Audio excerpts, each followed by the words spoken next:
नमस्कार दोस्तों, एक बार फिर आपका बहुत स्वागत है आपके अपने चैनल कैरियर तक पे। आज हम बात करने वाले हैं नाबार्ड यानी national bank for agriculture and rural development में निकली एक नई भर्ती के बारे में। जी हाँ दोस्तों, नाबार्ड में assistant manager, manager grade A and manager grade B के पदों पर भर्ती निकली है। इस वीडियो के माध्यम से हम चर्चा करने वाले हैं कि NABARD officer grade A and B का सिलेक्शन प्रोसेस क्या होगा, एग्जाम पैटर्न क्या होगा, कितने पदों पर वैकेंसी निकली है और भी बहुत सारी बातें जो आपके मन में डाउट्स रह गई हैं उन्हें भी इस वीडियो के माध्यम से क्लियर करेंगे। तो चलिए शुरू करते हैं। नाबार्ड ने 2021 बैच के लिए एक अधिसूचना जारी की है। इस अधिसूचना के अनुसार NABARD officer grade A and B के लिए 157 पदों पर आवेदन आमंत्रित किए गए हैं। योग्य और इच्छुक उम्मीदवार 17 जुलाई 2021 से 7 अगस्त 2021 तक आधिकारिक वेबसाइट के माध्यम से NABARD officer grade A and B के लिए आवेदन कर सकते हैं। यहाँ हम NABARD officer grade A and B 2021 के अन्य विवरण जैसे आयु सीमा, शैक्षणिक योग्यता, चयन प्रक्रिया, आवेदन शुल्क और आवेदन कैसे करें आदि के बारे में विस्तार पूर्वक चर्चा करेंगे। तो चलिए सबसे पहले बात कर लेते हैं वैकेंसी डिटेल्स के बारे में। सबसे पहले पोस्ट है हमारा असिस्टेंट मैनेजर ग्रेड ए का। पदों की संख्या है 148।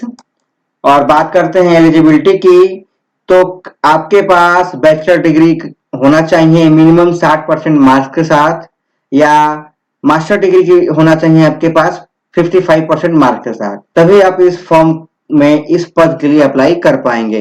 चलिए अब बात कर लेते हैं एज लिमिट के बारे में। तो 1 जुलाई 2021 के अनुसार आपका एज मिनिमम 21 वर्ष और मैक्सिमम 30 वर्ष के बीच में होना चाहिए, तभी आप असिस्टेंट मैनेजर ग्रेड ए के पद के लिए अप्लाई कर पाएंगे। चलिए अब बात कर लेते हैं मैनेजर ग्रेड बी के पोस्ट के लिए। इसमें 7 पदों पर भर्ती निकाली गई है।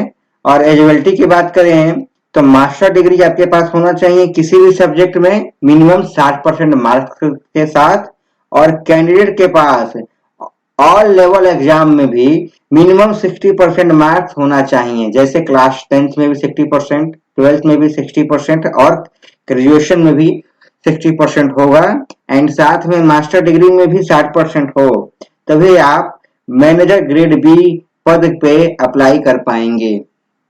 और अगर हम बात करें एज लिमिट की, तो 1 जुलाई 2021 के अनुसार मिनिमम 25 वर्ष और मैक्सिमम 32 वर्ष के बीच के ही कैंडिडेट इस पद के लिए अप्लाई कर पाएंगे। चलिए अब आगे हम बात करते हैं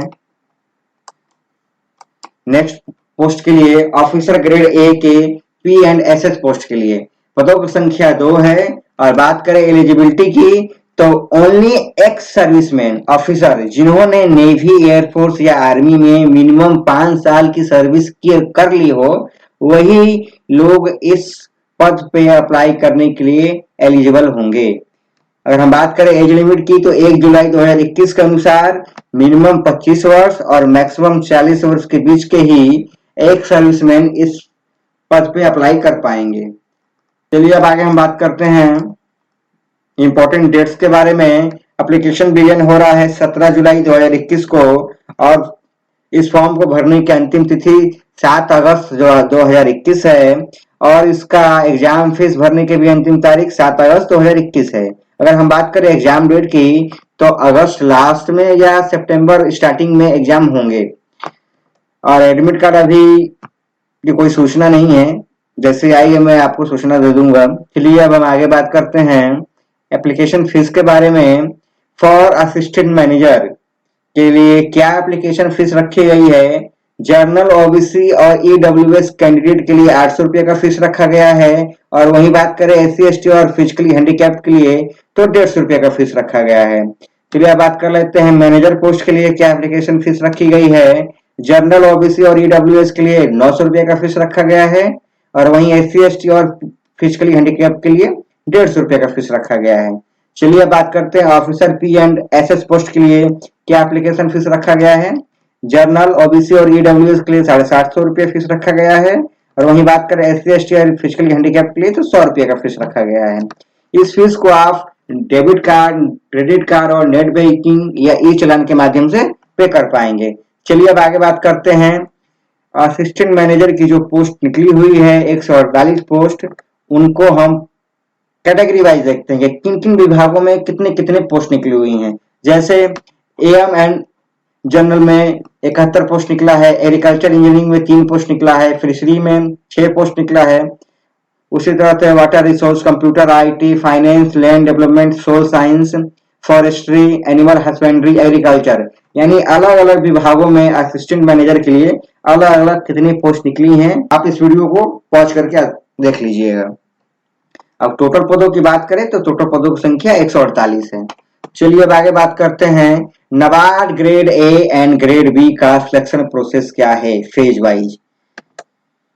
NABARD grade A and grade B exam both have different stage with different syllabus in every stage, यानी प्रत्येक स्टेज पे प्रत्येक ग्रेड के लिए अलग अलग सिलेबस है। सबसे पहले स्टेज की बात कर लेते हैं। सबसे पहला फेज होता है प्री का, इसमें आपके ऑनलाइन ऑब्जेक्टिव टेस्ट होगा। नेक्स्ट होगा मेंस, मेंस में आपके 2 पेपर होते हैं। ग्रेड ए के लिए 2 पेपर होते हैं एंड ग्रेड बी के लिए 3 पेपर होंगे। मेंस में आपका ऑनलाइन ऑब्जेक्टिव टेस्ट होगा एंड साथ में एक डिस्क्रिप्टिव टेस्ट भी होगा and last and final interview होता है थर्ड फेज में। देन इन ओवरऑल मेरिट बनेगा, उसके बाद ही सिलेक्शन हो पाएगा। चलिए अब बात करते हैं NABARD grade A and B का सिलेक्शन प्रोसेस क्या होता है इंटरव्यू में।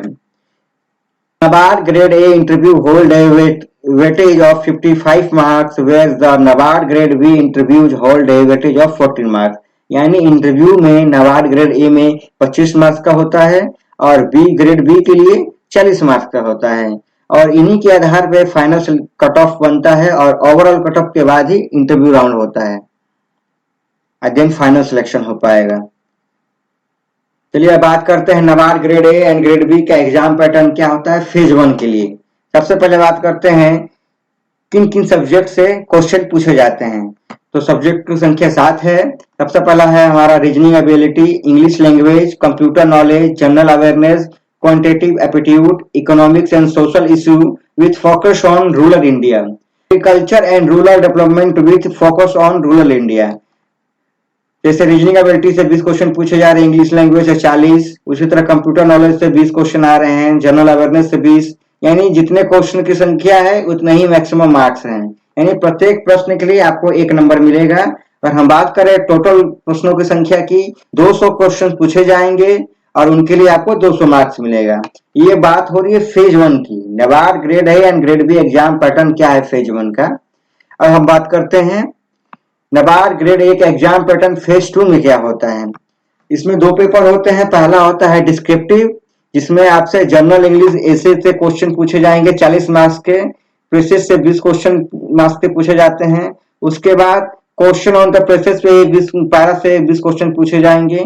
रिपोर्ट और लेटर राइटिंग से भी 20 क्वेश्चन पूछे जाएंगे 20 मार्क्स के। ओवरऑल बात करें तो मैक्सिमम 100 नंबर का पेपर होता है और इस पेपर को सॉल्व करने के लिए आपको 90 मिनट्स मिलते हैं। अगर हम बात करें सेकंड पेपर की, तो सेकंड पेपर आपका ऑब्जेक्टिव होगा, जिसमें economics and social issue and agriculture and rural development with focus on rural India से संबंधित क्वेश्चन पूछे जाएंगे। ये भी 100 नंबर का पेपर होता है और इस पेपर को भी सॉल्व करने के लिए आपको 90 मिनट्स मिलते हैं। चलिए अब बात कर लेते हैं NABARD grade B exam pattern phase 2 के बारे में। इसका पेपर का प्रोसेस क्या है, इसका पेपर कैसा होता है। सबसे पहला पेपर इसमें होता है डिस्क्रिप्टिव पेपर होता है। इसमें भी जनरल इंग्लिश ऐसे से राइटिंग के क्वेश्चन 40 नंबर के पूछे जाएंगे, प्रेसेस से 20 नंबर के क्वेश्चन पूछे जाएंगे, प्रेसेस पैरा से 20 नंबर के क्वेश्चन पूछे जाएंगे और रिपोर्ट लेटर राइटिंग से भी 20 नंबर का क्वेश्चन, यानी ओवरऑल इसमें भी 100 नंबर का पेपर होता है। सॉल्व करने के लिए 90 मिनट्स मिलते हैं। सेकेंड पेपर की बात करते हैं, ये आपका ऑब्जेक्टिव होता है। इसमें भी economic, social issue and agriculture and rural development से क्वेश्चन पूछे जाएंगे। 100 नंबर का पेपर होगा और इसको सॉल्व करने के लिए आपको 90 मिनट्स मिलते हैं। अला बात करें थर्ड पेपर की, तो ये भी आपका ऑब्जेक्टिव होता है।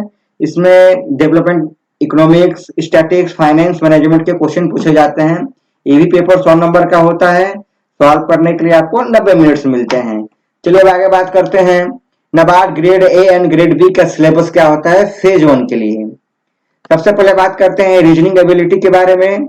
इसमें आपसे puzzle, sitting arrangement, syllogism, data sufficiency, statement based question, verbal reasoning, inequality, miscellaneous questions, input output, blood relation, coding decoding आदि से संबंधित प्रश्न पूछे जाएंगे।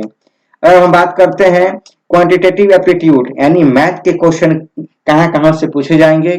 सबसे पहले है data interpretation, quadratic equation, number series, simplification, approximation, inequality, data sufficiency, arithmetic questions, quantitative comparison, mathematical inequalities आदि से संबंधित प्रश्न पूछे जाएंगे। चलिए बात करते हैं इंग्लिश लैंग्वेज से क्या क्या क्वेश्चन किन किन टॉपिक से पूछा जाएगा उनके बारे में। जैसे reading comprehension, cloze test, sentence improvement, spotting the error in the blanks, sentence rearrangement, para jumbles, new pattern question आदि से संबंधित प्रश्न पूछे जाते हैं। चलिए बात करते हैं जनरल अवेयरनेस से किन किन टॉपिक से प्रश्न पूछे जाएंगे। इनमें से question based on current affairs, current affair पे ज्यादा ध्यान दीजिएगा, करंट अफेयर से ज्यादा क्वेश्चन पूछे जाएंगे जनरल अवेयरनेस के टॉपिक ये सेक्शन से। Banking, economy, insurance, current affairs question will be based on recent appointments. ये भी इंपॉर्टेंट टॉपिक है, इसको भी आप अच्छे से वॉच करेंगे। एंड नेक्स्ट है sports award and honours, news schemes, international and national news, technology development आदि से भी संबंधित प्रश्न पूछे जाएंगे। चलिए अब बात करते हैं कंप्यूटर नॉलेज के बारे में। कंप्यूटर से किन किन टॉपिक से क्वेश्चन पूछे जाएंगे। टॉपिक है आपके input output devices, networking, DBMS, MS office, internet, history of computer and generation, shortcuts, basic computer के क्वेश्चन पूछे जाते हैं। चलिए बात कर लेते हैं नाबार्ड ग्रेड ए सिलेबस क्या होता है फेज 2 में। यानी फेज 2 का जो पेपर होगा उसमें ग्रेड ए के लिए यानी असिस्टेंट मैनेजर के लिए क्या सिलेबस होता है उसको विस्तार पूर्वक देखते हैं। सबसे पहले बात करते हैं एग्रीकल्चर के टॉपिक से क्या क्या क्वेश्चन पूछे जाएंगे।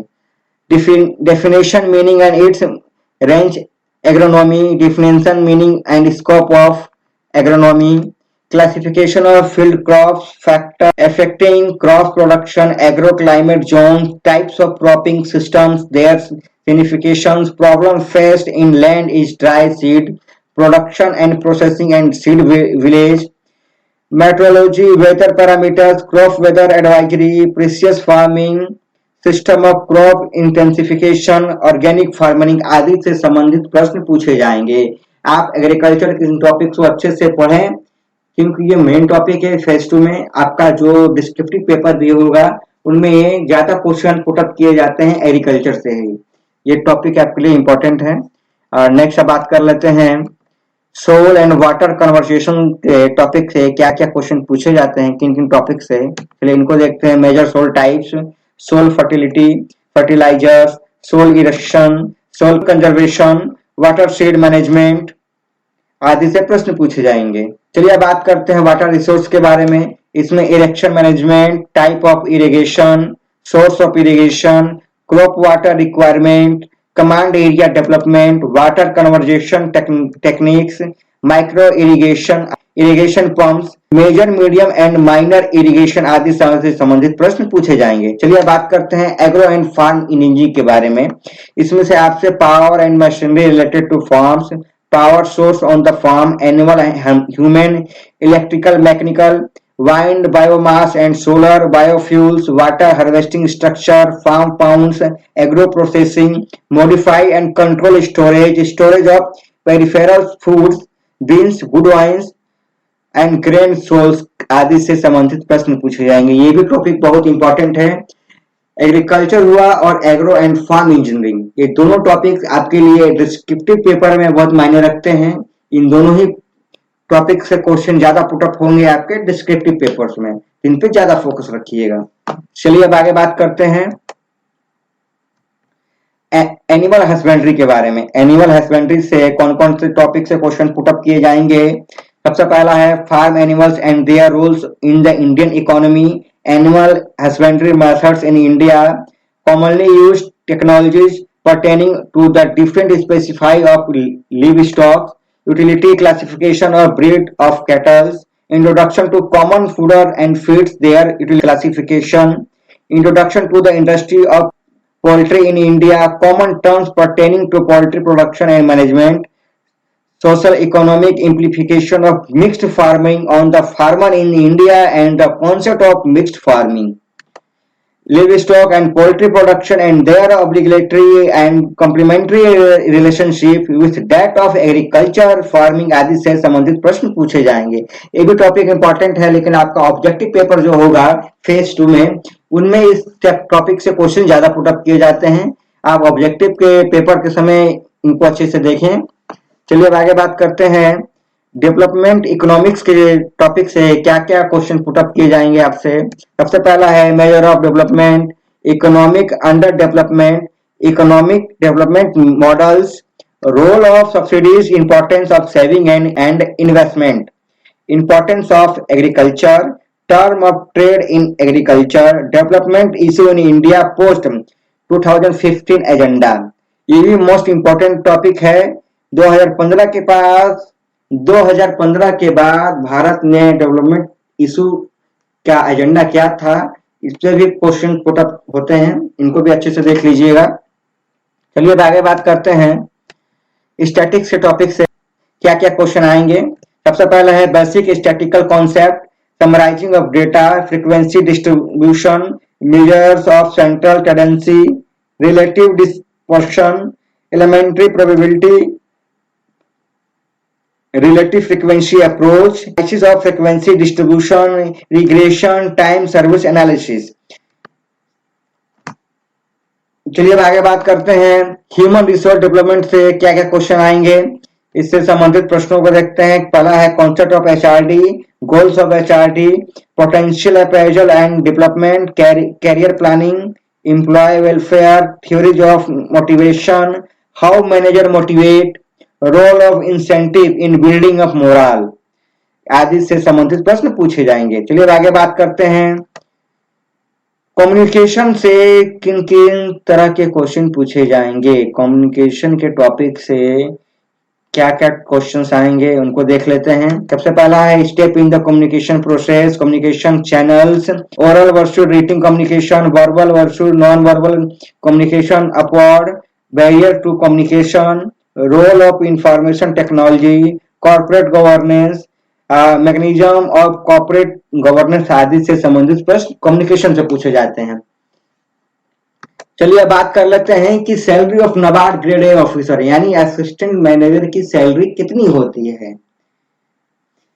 अगर हम बात करें बेसिक पे की नाबार्ड ग्रेड ए ऑफिसर की, तो बेसिक पे होता है नाबार्ड ग्रेड ऑफिसर यानी असिस्टेंट मैनेजर की 28,150 रुपया, और पे स्केल की बात करें तो पे स्केल इनका होता है 28,150, 1550, 34,350, 1750, 46,600, 1750 और 53,600, 2,000 यानी अच्छा बेसिक सैलरी पे है, इनका पे स्केल है। अब हम बात कर लेते हैं अलाउंस की कि नाबार्ड ग्रेड ए ऑफिसर को किन किन तरह का अलाउंस मिलता है। तो assistant manager in NABARD grade A are eligible for dearness allowance, local compensatory allowance, house rent allowance and grade allowance as per rule in force for time to time, यानी समय समय पर जो इन्हें अलाउंस मिलता है उनके लिए भी ये एलिजिबल होंगे। और ओवरऑल अगर इनके पर मंथ सैलरी की बात करें इन हैंड सैलरी की, तो इन्हें पर मंथ 62,600 रुपया पर मंथ की सैलरी मिलती है, जो अपने आप में काफी अच्छी सैलरी है। चलिए अब हम बात कर लेते हैं salary of NABARD grade B manager के लिए उनकी सैलरी क्या होती है। सबसे पहले बेसिक पे देखते हैं। तो बेसिक पे अगर ग्रेड बी ऑफिसर का देखें तो 35,150 रुपये पर मंथ का इनका बेसिक पे है। और हम वही बात करें स्केल की तो 35,150, 1750, 50,900, 1750 और 54,400, 2,000 है। अगर वही बात करें इनको अलाउंस की तो इन्हें भी सेम अलाउंस असिस्टेंट मैनेजर जैसा ही मिलता है, जैसे डीए, टीए, एचआरए सारी चीजें इन्हें मिलेंगी टाइम टू टाइम। और इनकी बात करें इन हैंड सैलरी की नाबार्ड ग्रेड बी ऑफिसर की, तो इन्हें 73,600 पर मंथ की सैलरी मिलती है। आशा करता हूं कि इस वीडियो के माध्यम से आपको सारी जानकारी मिल गई होगी। अगर और भी किसी तरह की डाउट्स आपके मन में हैं तो आप कमेंट में लिख दीजिएगा, मैं उसके लिए एक सेपरेट वीडियो बना दूंगा। तो अगर आपको ये वीडियो अच्छा लगा हो तो इस वीडियो को लाइक करें, शेयर करें, कमेंट करें। और जो गाइस कल फिर मिलेंगे एक नई वैकेंसी के साथ, एक नई वीडियो के साथ। तो आज के लिए बस इतना ही।